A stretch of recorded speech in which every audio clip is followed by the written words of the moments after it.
नमस्कार, मेरो युट्युब च्यानलमा तपाईलाई स्वागत छ। यहाँ तपाईले विभिन्न विषयहरूमा केन्द्रित शैक्षिक भिडियोहरू फेला पार्नुहुनेछ। मसँग औपचारिक योग्यता नहुन सक्छ। म आफूले जानेको ज्ञान बाँड्न उत्साहित छु। मैले सही र बहुमूल्य जानकारी प्रदान गर्ने प्रयास गरेको छु। तर त्रुटिहरू हुन सक्छ भनेर म स्वीकार गर्छु। म कुनै पनि गल्तीहरूको लागि अग्रिम माफी चाहन्छु र तपाईको बुझाइको कदर गर्दछु। यस शैक्षिक यात्राको एक हिस्सा भएकोमा धन्यवाद।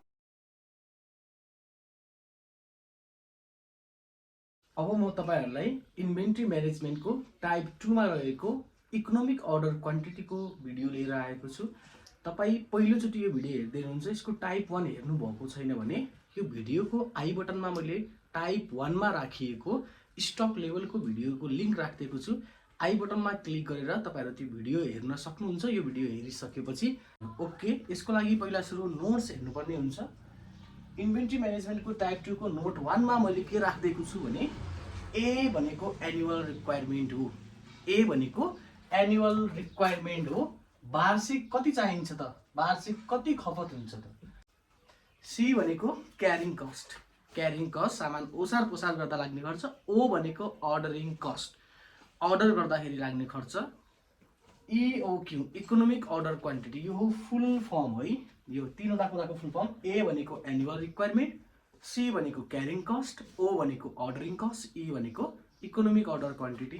नोट 2 मा रहेको छ फर्मुला। फर्मुला हेर्नुस्, इओक्यू को formula √2AOC, total cost of EOQ अथवा इओक्यू एट कस्ट भन्यो भने चाहिँ यो फर्मुला लगाइदिने।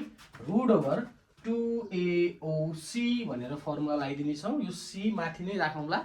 हैन इओक्यू मात्रै सोधेको छ भने √2AO/C गरेर हामी फर्मुला लगाएर यसको आन्सर निकाल्ने छौं।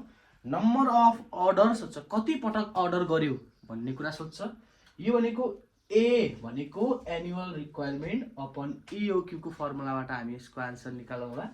ए अपन इओक्यू। यो एउटा क्वेशन छ 2080 सालको सेट पी मा सोधिएको प्रश्न। यो 1 मार्क्स को लागि सोधिएको थियो। यसमा पहिला सुरु हामीले कुनै पनि फर्मेट हुँदैन भने गिवन लेखिहाल्नु होला। गिवन इफ एनुअल रिक्वायरमेन्ट, हामीलाई यो भन्दा अगाडि नोट्समै क्लियर भइसकेका छौं। एनुअल रिक्वायरमेन्ट भनेको ए हो। गिवनमा एनुअल रिक्वायरमेन्ट लेखिहाल्नु होला। Annual requirement A equal to 6 lakh भनेको छ unit. And economic order quantity EOQ, economic order quantity EOQ quantity EOQ equal to हामीलाई कति दिएको छ 30,000 युनिट। त्यसो भए then find out the number of order. Number of order equal to what? Number of order find out गर्यो what? अब त्यसो भए हामीलाई थाहा छ नम्बर अफ अर्डर को लागि एउटा फर्मुला लेखेका थिए। We have number of order equal to A upon EOQ गर्नु होला। ए भनेको कति दिएको छ त 6 लाख अपन इओक्यू कति छ त 30,000 गर्नु होला। 30 गयो, एउटा एउटा 60 लाई 3 ले भाग गर्दाखेरि 20 टाइम्स 20 पटक चाहिँ अर्डर गरिन्छ। यसको आन्सर होला। फेरि एउटा नयाँ क्वेशन हेरौँ। फेरि पनि एउटा क्वेशन छ। यो 2080 सालको सेट आर मा सोधिएको क्वेशन। यो प्रश्नमा हेर्नु होला, if ordering cost per order प्रत्येक अर्डरमा अर्डरिङ कस्ट लाग्छ 300 को, क्यारिङ कस्ट लाग्छ per unit RS2 and annual requirement भनेर दिएको छ 30,000 युनिट्स। ओके, गिवन कुरा लेखौं। पहिला सुरु हामी लेखौं annual requirement A equal to 30,000 unit. Ordering cost भनेर ओ दिएको छ RS 300। त्यसो भए के सोधेको छ हामीलाई? क्यारिङ कस्ट दिइसकेपछि इकोनोमिक अर्डर क्वान्टिटीलाई फाइन्ड आउट गर भनेको छ भने carrying cost C equal to RS2 र EOQ equal to what? We have EOQ को फर्मुला हामीलाई मजाले थाहा छ। EOQ equal to √2AO/C। अब यतिकै भएपछि तपाईलाई पास गराउनको निम्ति यो च्याप्टरले धेरै सजिलो होला। एक्जामको नजिक हुँदाखेरि धेरै च्याप्टरहरू हामी भुलिसकेका हुन्छौं। रिकल गर्नको लागि मजाले यो भिडियोले तपाईलाई साथ दिनेछ। यदि तपाईलाई यो च्याप्टर पहिलेबाट आउँछ र मलाई जज गर्न यहाँ आइराख्नु भएको छ अथवा मेरा गल्तीहरू भेट्टाउनको लागि यो भिडियो हेर्दै हुनुहुन्छ भने एउटा कुरा कान खोलेर सुन्नु होला। भिडियोको सुरुवातमा डिस्क्लेमर लेखेको छु र यो भिडियोको डिस्क्रिप्सनमा पनि मैले डिस्क्लेमर लेखेको छु, मजाले पढ्नु होला, त्यसपछि मलाई जज गर्नु होला। ओके, EOQ निकाल्नको निम्ति हेर्नु त 2 को ठाउँमा हामीले रुट भित्र 2 नै राखौँला। A को ठाउँमा कति राखौँ छ भने 30,000 इन्टु O को ठाउँमा 300 अपन C भनेको कति दिएको छ RS 2। मजाले 2 ले 2 क्यान्सल हुन्छ।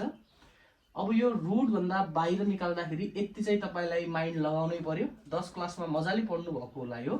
यदि पढ्नु भएको छैन भने पनि क्याल्कुलेटरमा रुटको अप्सन हुन्छ, ठ्याक्कै AC बटनको माथितिर रुटको बटन हुन्छ। त्यो रुटको बटन दबाइसकेपछि 30,000 इन्टु 300 गर्नु होला, ठ्याक्कै उसले आन्सर देला। मैले यहीँनिर तपाईलाई ट्रिक भनिदिए, यो 2 वटा 3 मध्ये एउटा 3 रुट भन्दा बाहिर निकाल्ने। 1 2 3 4 5 6 वटा 0 6 वटा 0 मध्ये 3 वटालाई बाहिर निकाल्दिनु होला। युनिट आन्सर 2076 सालको सेट C मा सोधिएको यो प्रश्नलाई अब सोलुसन गरौँ। सबभन्दा पहिला हेर्नु त ordering cost per order RS 300, carrying cost 10%। अघिसम्म हामीलाई क्यारिङ कस्ट RS मा दिइराको थियो, अहिले प्रतिशतमा दियो। यति कुरा चाहिँ अलिकति गाह्रो होला, बाँकी सब कुरा ओके ठिकठाक। यहाँ हेर्नु त क्यारिङ कस्ट जति बेला प्रतिशतमा दिन्छ त्यति बेला हामीलाई एउटा कुरा एक्स्ट्रा दिन्छ, purchase price per unit. Video back गरेर हेर्नु होला। योभन्दा अघिल्लो क्वेसनमा पर्चेज प्राइस पर युनिट दिएको थिएन। किन दिएको थिएन भने क्यारिङ कस्ट डाइरेक्टली अमाउन्टमा दिएको थियो। क्यारिङ कस्ट जति बेला प्रतिशतमा दिन्छ, राम्ररी सुनौ त, यसो कान खोलेर सुन्नु होला। क्यारिङ कस्ट जति बेला प्रतिशतमा दिन्छ त्यति बेला कुनै एउटा कुरा एक्स्ट्रा दिन्छ। को भन्दा बाहेक नोटमा लेखिएको A annual requirement, O ordering cost, C carrying cost भन्दा बाहेक एउटा कुरा एक्स्ट्रा दिन्छ। अहिलेको लागि पर्चेज प्राइस पर युनिट दिएको छ। हो, यो प्रतिशत चाहिँ यो पर्चेज प्राइस पर युनिटको हानेर निकालौँला। Given ordering cost per order, ordering cost is equal to RS 300, purchase price per unit, purchase price per unit is equal to RS 20, carrying cost C, carrying cost C is equal to 10%, annual requirement,